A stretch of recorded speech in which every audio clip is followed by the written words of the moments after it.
Hello बच्चों, यहाँ पे यदि tan थीटा बराबर a बटा b हो तो a sin थीटा जोड़ b cos थीटा बटा में a sin theta minus b cos theta का मान हमें ज्ञात करना है। तो चलिए इस प्रश्न को हल करते हैं। मुख्य अवधारणा अगर मैं लिखूं तो देखिए, हमें पता है tan थीटा जो मान होता है वो लंब बटा में आधार होता है। उसी तरीके से अगर मैं sin थीटा देखूं तो यहाँ से मैं क्या लिख सकती हूँ, तो ये होता है लंब बटा कर्ण। और cos थीटा अगर मैं देखूं तो इसका मान क्या है, और अगर मैं cos थीटा देखूं तो ये होता है आधार बटा में कर्ण।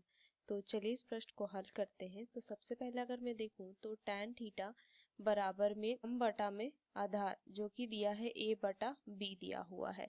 तो अगर मैं इस तरीके से एक त्रिभुज बना लूं और ये थीटा है और ये 90 डिग्री का कोण है, तो ये तो कर्ण हो जाएगा और ये लंब और ये आधार। तो अगर मैं देखूं यहाँ से ये a है और ये b है, तो ये कितना हो जाएगा, यहाँ से हमें पता है कि h बराबर क्या होता है p का वर्ग जोड़ में b का वर्ग।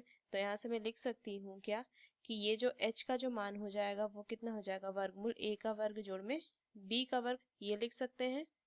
तो ये कितना हो जाएगा, a का वर्ग जोड़ में b का वर्ग हो जाएगा। अब देखिए यहाँ से अगर मैं a साइन थीटा देखूं तो साइन थीटा कितना होता है p बटा h। तो ये क्या हो जाएगा, a गुना में a, तो ये a का वर्ग हो जाएगा और नीचे में हो जाएगा a का वर्ग जोड़ में b का वर्ग। उस तो b cos थीटा अगर मैं लिखूं तो देखिए क्या हो जाएगा, b गुना और b cos थीटा कितना होता है, आधार बटा में कर्ण। तो आधार b है तो b का वर्ग बटा में कर्ण कितना हो जाएगा, वर्गमूल a का वर्ग जोड़ में b का वर्ग। ये मान ज्ञात कर लिए। अब यहाँ से मुझे ज्ञात करना है क्या, देखिए a साइन थीटा जोड़ में b cos थीटा बटा में क्या है, a साइन थीटा माइनस में b cos थीटा। इसी का मान मुझे ज्ञात करना है ना यहाँ से।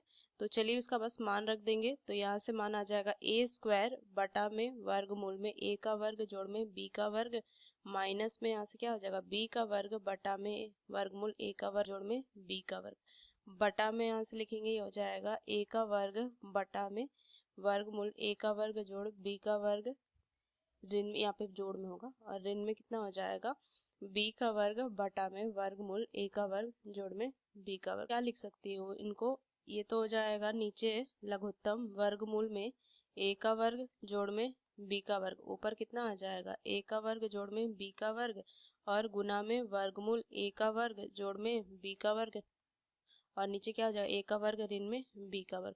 तो ये मान इससे मैं काट सकती हूँ, मान क्या आ गया, a का वर्ग जोड़ में b का वर्ग बटा में a का वर्ग ऋण में b का वर्ग। तो यही इसका सही उत्तर आ जाएगा। तो अगर मैं विकल्प मिलाऊं तो कौन सा हो जाएगा, ये विकल्प इसका सही उत्तर होगा। तो इसमें अवधारणा का इस्तेमाल करके हमने इस प्रश्न को हल किया। आशा करते हैं प्रश्न आपको समझ में आया। धन्यवाद।